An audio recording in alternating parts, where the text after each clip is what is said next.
Hi guys, welcome to TISS 2023 podcast series. Today we have Vishika Rana. She is from Jammu and Kashmir and she cracked TISS and she conducted three courses. एक तो MHA, दूसरा course MPH and दूसरा MPH in Health Policy, Economics and Finance. ये तीनों Mumbai campus से she got selected.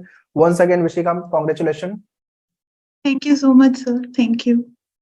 So, how's the feeling कि तीन course के लिए मैं सेलेक्ट हो गई? सर फीलिंग तो बहुत अच्छी है. एक्सपेक्टेशन तो थी बट जैसा कि पेपर आया था उसके बाद आई वाज नॉट एक्सपेक्टिंग कि इतना ज्यादा रहेगा स्कोर. बट हाँ, वन थिंग आई वुड से कि मॉक टेस्ट काफी दिए थे आपके और क्लास मतलब कंप्लीट भी नहीं कर पाई थी. 20 तक दे दिया था. अच्छा. बट जो फिर आपके एंड में वीडियोस वगैरह आते थे, मोटिवेशनल वीडियोस, वो सब, तो उसमें आपने बोला था कि अगर मॉक्स नहीं भी हो रहा है तो प्लीज लेकिन देख लो, जीके पार्ट जाके देख लो. तो वो सब किया था पूरा वैसा सब. ओके. तो उससे काफी हेल्प हुई है. Okay. So, I mean, you mentioned you joined in the month of August. August से आपने live class. You are the live. I mean, she is a live class. She joined us in the month of August and she started her preparation in the month of August. उसके पहले से कुछ पढ़ाई चालू की थी आपने या अगस्त से ही full fledged में? सर अगस्त से ही चालू किया था बिकॉज मेरी इंटर्नशिप ही मार्च में खत्म हुई थी. तो उसके बाद वो सब में और अगस्त से ही मैंने स्टार्ट की थी preparation. Okay, great. So, first course कौन सा आप चूज करने वाले? Obviously MHA. Yes, sir. Masters of Hospital Administration. Okay. So, quick introduction about yourself. Academic background आपका क्या है and why this MHA course? My name is Vishika Rana and I'm from Jammu and Kashmir. I belong to Jammu city. I've done my graduation in Bachelor's of Dental Surgery from Government Dental College Jammu, and I've just completed it last year.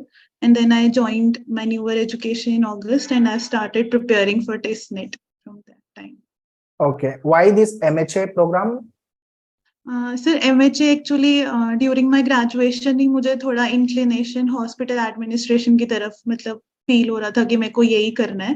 Then I started मतलब पूछना start किया लोगों से, तो फिर उन लोगों ने टिस का नाम आया, फिर टिस के बारे में जानना स्टार्ट किया एंड आई वाज मतलब कि मुझे यहीं से करना है, तो I was so interested. Okay. Now you will be moving from Jammu to Mumbai. Yes. Okay, fine, great. So let's talk about preparation journey. And when you started your preparation, was there any routine you had followed या randomly preparation कर रहे थे? Sir जब अगस्त में start किया था तो ऐसे पहले स्टार्टिंग में तो कोई रूटीन नहीं था, बट लाइव क्लास रहती थी तो फिर वही, और आपका डेली का फिर बाद में वो भी आता था मतलब कि हर दिन वीकली क्या क्या करें, तो वो सब भी फॉलो करती थी. और फिर अपना एक टाइम टेबल बनाया था कि मतलब मॉर्निंग में इतने घंटे पढ़ना है और फिर दिन में और फिर इवनिंग में इतना और रात में ऐसे 1-2 घंटे करके और फिर सो जाते. फिर सुबह मॉर्निंग में वैसे ही मतलब रूटीन सेट करने में टाइम लगा बिकॉज एंट्रेंस किए हुए काफी टाइम हो गया था, तो फिर से दोबारा करना it takes time, but time table तो बनाना ही पड़ा, अदरवाइज उसके बगैर तो नहीं हो सकता. ओके. विदाउट टाइम टेबल चीजें मतलब एग्जीक्यूट नहीं हो रही थी? ये सब एकदम हेफाजत मैनर में हो जाता है. और फिर अगर प्रिपरेशन करनी है फर्स्ट ऑफ ऑल तो आपको एग्जाम का स्ट्रक्चर भी समझना होगा कि कैसा एग्जाम रहता है. ऑल्दो इस बार तो टेस्ट का एग्जाम बिल्कुल ही कुछ अलग ही लेवल पे हो गया था, बट स्टिल आते उस पे भी आते हैं. हाँ, तो उस चीज का वो रहा, मतलब एक टाइम टेबल बनाना जरूरी था, मतलब फॉर मी तो टाइम टेबल जरूरी था. मे बी किसी के लिए नहीं हो तो. Okay. So when it's come to the preparation section by section, ideally MHA या MPH के लिए कोई जा रहा है तो मैथ्स सबका मतलब थोड़ा सा वीक होता है, तो आपके केस में भी ऐसा ही था, मैथ्स वीक? सर मेरा मैथ्स वीक नहीं है एक्चुअली. 10th के बाद मैंने फुल मेडिकल लिया था बट वीक नहीं था.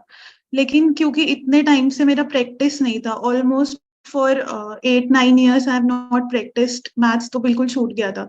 तो एकदम से उसमें आना थोड़ा, और मुझे ऐसा लगता है कि मोस्टली मेडिकल स्टूडेंट्स या जिनका मैथ्स नहीं होता है उनके माइंड में ऐसा एक फोबिया भी होता है कि मैथ्स है, मुझसे नहीं होगा, क्या करूंगी या क्या करूंगा। But it's not the case. थोड़ा टाइम लगता है और आपको धीरे मतलब कोचिंग लेना जरूरी है फॉर दैट मैटर। थोड़ी थोड़ी देर में आप सीखने लगते हो और आपका फिर पेस भी वैसा ही बढ़ता है। जैसे स्टार्टिंग में मैं ज्यादा क्वांट को टाइम देती थी क्योंकि मुझे पता था कि मेरा मुझे उसको स्ट्रॉन्ग करना है। फिर जैसे मुझे लगा कि मेरा काफी कवर हुआ है, फिर मैंने बाकी सब्जेक्ट्स में देना start. But it's not impossible कि आप नहीं कर सकते हो। Okay okay. सो मैथ्स के ओवरऑल सेक्शन में आपके मतलब मॉक में कितने स्कोर आते थे सिर्फ मैथ्स के सेक्शन में आउट ऑफ 30? सर मैथ्स के सेक्शन में मेरा स्टार्टिंग में तो 15 रहता था 30 में से, जब स्टार्टिंग स्टार्टिंग के मॉक्स दिए। फिर जैसे जैसे मॉक्स देती गई तो फिर मेरे कभी 20 भी आते थे, कभी 22 भी आता था। मतलब उससे ज्यादा नहीं आता था 30 में से, तो उतना ही आता था। तो आई वॉज एक्सपेक्टिंग कि हाँ एटलीस्ट इसमें अगर मेरा इतना आ जाएगा तो वो स्ट्रैटेजी बना के कि इंग्लिश में इतना और वैसे करके। ओके ओके, मतलब 20 was the highest in maths? 22 was the highest. Okay. So maths का section, specially if I talk about actual जो एग्जाम था और अपना जो मेन्यूअर के मॉक थे, कितना सिमिलर लगा और क्या बेनिफिट रहा मैथ्स के सेक्शन को लेके? सर जो क्वांट का सेक्शन था वो तो काफी सिमिलर था क्योंकि क्वेश्चंस वैसे ही थे। बट जो डीआई था, डेटा इंटरप्रिटेशन, वो थोड़ा मेन्यूअर के जो हैं वो भी मतलब काफी वो है, मतलब उसमें भी ब्रेनस्टॉर्मिंग करनी पड़ती है। बट जो उसमें आया था वो तो कुछ अजीब से ही थे। हाँ हाँ। उसमें थोड़ा मुझे लगा कि वो डिफिकल्ट था। बाकी तो ऑलमोस्ट सेम ही था। और क्योंकि आपके मतलब मेन्यूअर के पोर्टल पे काफी वो ऑनलाइन टेस्ट भी रहते थे, टॉपिक टेस्ट, तो हम्म। वो सब भी देती थी मैं, तो उससे भी काफी फायदा हुआ क्योंकि उसमें भी टाइमिंग का रहता था, तो उस चीज से। Okay okay. So followed, I mean सब तीनों सेक्शन में से मैथ्स इंग्लिश जीके में से सबसे अच्छा सेक्शन कौन सा था आपका कि हाँ जिसपे आप कॉन्फिडेंट थे कि हाँ स्कोर तो बन ही जाएगा? सर मेरे को ऐसा लग रहा है कि सारे सेक्शंस ही मुझे बराबर ही लगते थे। ऐसा कोई था नहीं कि मतलब इसमें, क्योंकि कभी मैथ्स में ज्यादा आ जाते थे और इंग्लिश में कम हो जाता था, या जीके में ज्यादा आ जाते थे, तो इट वाज हम्म। मतलब अनप्रेडिक्टेबल। बट मैंने कोशिश की थी कि सब में थोड़ा थोड़ा मतलब कर दूं, ऐसा नहीं हो कि एक बहुत ही ज्यादा नीचे हो और एक बहुत ऊपर हो जाए। This is the GK kind of exam, तो जीके आपने कितना पढ़ा और क्या क्या रिसोर्सेज फॉलो किए जीके को लेके, और अगर हडल्स आए तो कैसे डील किया, मतलब क्या किया उसको लेके, जीके को लेके? मेन्यूवर के जो पोर्टल पे हमें सारे हैंड आउट्स और ये सब मिलते थे, और बुक मिली हुई थी जीके की, वो सब भी फॉलो किया। और लाइव क्लासेस भी होती थी। और न्यूज़पेपर तो बहुत जरूरी था, तो न्यूज़पेपर पढ़ती थी रोज का। और ओके यही सब, और कुछ यूट्यूब के सोर्सेस, बस यही सब फॉलो किया था। Okay. And lastly English, how was your English preparation experience? English की प्रिपरेशन के लिए एक बुक आपने हमें बोली थी, वर्ड पावर मेड इजी, तो वो रोज पढ़ती थी वोकैबुलरी के लिए। और जो आपके मतलब मेन्यूअर पे जो हमें दिए हुए थे आरसी पैसेजेस, वो सब सब करना, क्रिटिकल रीजनिंग, वो सब किया। इंग्लिश के लिए ज्यादा कुछ इधर उधर से नहीं किया, बस वही वर्ड पावर मेड इजी और मेन्यूअर के पोर्टल पे जितना भी था वो सब किया। Okay okay. So when you had appeared for the first mock आपने कब लिखा था और क्या एक्सपीरियंस था फर्स्ट मॉक को लेके? फर्स्ट मॉक मैंने आई गेस शायद अक्टूबर में स्टार्ट किया था लिखना। जैसे ही मॉक्स आ गए थे पोर्टल पे, तो पहले 10 मॉक्स आए थे, तो मैंने लिखने स्टार्ट कर दिया था। तो फर्स्ट मॉक में मेरा स्कोर डेफिनेटली 50 आया था। ओ। 50 स्कोर आया था। तो फिर मुझे लगा कि ठीक है, अभी फर्स्ट मॉक है, क्योंकि सिलेबस भी मेरा पूरा कंप्लीट नहीं हुआ था। तो बट हम्म। मैं लिखती गई। और एक बार तो मेरा बहुत ही कम 35 भी आया। तो अच्छा, मुझे लगा 50 आया था तो कि वो अब तो, डिसेंट स्कोर है, पहले मॉक में अगर 50 आ हाँ रहा है तो। हाँ हाँ। फिर उसके बाद एक बार 35 भी आया, तो आई वाज सो डीमोटिवेटेड कि अब क्या होगा। और आपकी वीडियोस देखती थी, जो शॉर्ट शॉर्ट वीडियोस आती थी कि कोई बात नहीं, कुछ नहीं होता। मैं हम्म। देखती थी, तो फिर उसमें बोला ठीक है, कुछ नहीं होता, लगे अभी रहो। काफी टाइम। तो फिर अच्छा। उसके बाद आने लगे स्कोर। फिर एंड एंड वाले मॉक्स में यही रिटेन था, कभी 60 आता था, 65, ऐसे सब। 70 भी आया मेरा, 72। तो 72 was my highest in the mock. Okay फिर ओके। वैसे ही रह रहा था। हाईएस्ट मॉक में कितना था? 72? 72। Okay, which is I mean, very decent score. Yes, sir. So जब भी आपने एक्चुअली TISS का एग्जाम लिखा और आपने 20 मॉक लिखने के बाद जब एक्चुअल टेस्ट लिखा आपने, तो क्या फीलिंग थी? आपको ऐसा लगा कि कुछ नया है या कुछ अलग है, या तो डर था? सर डर तो नहीं था because I was used to, क्योंकि हमारा जो मॉक का इंटरफेस और उनके एग्जाम का बिल्कुल सेम था, तो मुझे वैसा नहीं लगा। और एक्चुअली मुझे उससे बहुत हेल्प हुई बिकॉज ड्यूरिंग द मॉक मैं टाइम मैनेज करती थी कि हमें को मैथ्स में इतना टाइम देना है, जीके में इतना देना है और इंग्लिश में इतना देना है, तो इट वॉज फिक्स टाइम कि इतना देना है। और जब हालांकि एग्जाम वैसा था बट वहां पे जब टाइम हो रहा था आई वाज लाइक कि बस अभी सेक्शन को छोड़ो, तुम्हारे पास इतना टाइम है, you have to move to the other section. तो वो चीज मेरे को बहुत हेल्प हुई, टाइम मैनेजमेंट आई थिंक जो सबसे इम्पोर्टेंट है एक एंट्रेंस एग्जाम में। Okay okay. ऐसी कोई गलती जो आपने एक्चुअल एग्जाम में की और आप रिकमेंड नहीं करोगे दूसरों को करना, या तो पूरी प्रिपरेशन में ऐसी कोई गलती जो आपने की, यू लाइक टू शेयर, जो कि दूसरे लोग ना करें, जो लोग नेक्स्ट ईयर के लिए प्रिपेयर कर रहे हैं?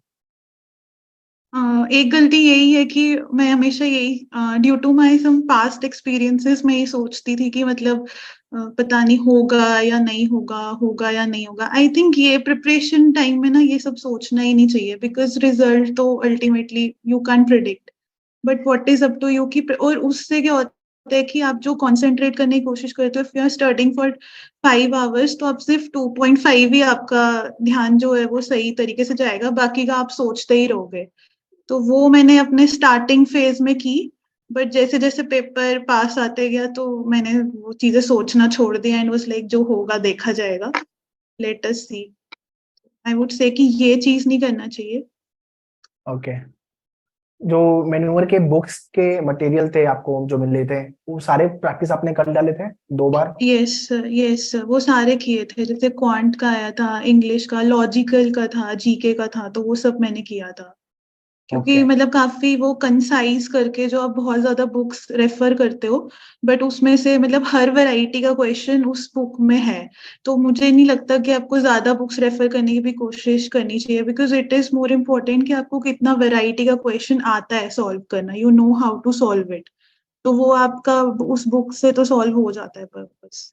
Okay, great, correct. Okay, last question, Rishika, from you. What tips or the session you want to give to upcoming year aspirant, जितने लोग 24, 25 या 26 के लिए टारगेट कर रहे हैं या प्लान कर रहे हैं? Sir I would just say कि अगर आपको सच में टेस्ट में जाना है तो जस्ट मतलब start your preparation and don't think कि क्या रिजल्ट होगा। जो भी होगा सही होगा, बस अपना प्रिपरेशन करो, अपना 100% दो। और जो भी आपको सोर्सेज जहां से जितने मिलते हैं, try to find them, try to contact them और कोशिश करो बस। Whatever you find just try to do it. Keep fighting, keep preparing. Don't judge your preparation based on your score which you are getting in the mock test, and yes आपका yes, जो actual exam में जो होगा उसको लेके judgemental मत हो जाओ। ऑब्वियसली यू कैन जज it. Correct correct. Anything else you want to share, Vishika? Sir I would say thank you so much मैन्यूवर का, क्योंकि कोचिंग से मुझे बहुत ज्यादा हेल्प हुई। और जैसा मतलब आपको पता ही है कि इस बार का exam it was not expected कि ऐसा पेपर रहेगा, इट वाज टोटली मतलब आउट ऑफ एक्सपेक्टेशन, ऐसा इसका कभी पेपर रहा ही नहीं है। कभी नहीं रहा तो था आई इस। वुड से कि अगर मैंने ज्वाइन नहीं किया होता तो शायद सीरियसली इतना स्कोर नहीं आता। I would say and I would like to say कि मॉक्स देना, मतलब हर किसी को कि बहुत सारे मॉक्स दो और टेस्ट दो, दैट इज द ओनली की। Thank you for the feedback. और अच्छा लगता है जब भी इतनी मेहनत करने के बाद, आई मीन, रिलेवेंट कंटेंट के through you will get selected, तो this is what the best motivation for us. And once again congratulations for your TISS selection shortlisted. अभी stage 2 वैसे बाकी है, so yes sir, yes sir, keep preparing well for the stage 2. आधी battle अभी खत्म नहीं हुई है, वो अभी खत्म करनी है, yes sir, but most likely अगर हमने स्टेज 1 क्लियर किया तो ये भी क्लियर कर ही लेंगे, नॉट एन इशू। ठीक है, yes sir. so that's all, and prepare for the stage 2 and all the best once again. Thank you so much sir, thank you. Bye bye, yeah.